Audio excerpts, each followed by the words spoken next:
ચાહકો પણ ઉત્સાહમાં છે। પીએમ મોદી આજે જ્યારે વાવોલ પહોંચ્યા હતા ત્યારે તેમના ચાહકો તેમને મળ્યા હતા અને તેમને એડવાન્સમાં જ વિશ કર્યું હતું।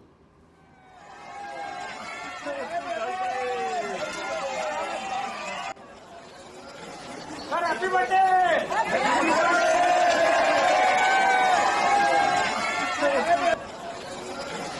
Happy birthday!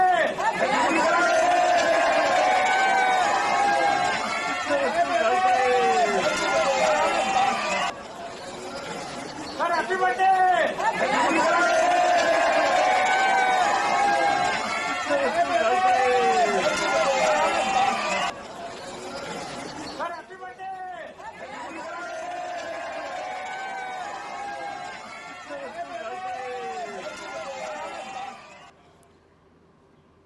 તો હવે અન્ય સમાચાર પર નજર કરીએ, જ્યાં ભાવનગરમાં TV9 ગુજરાતીના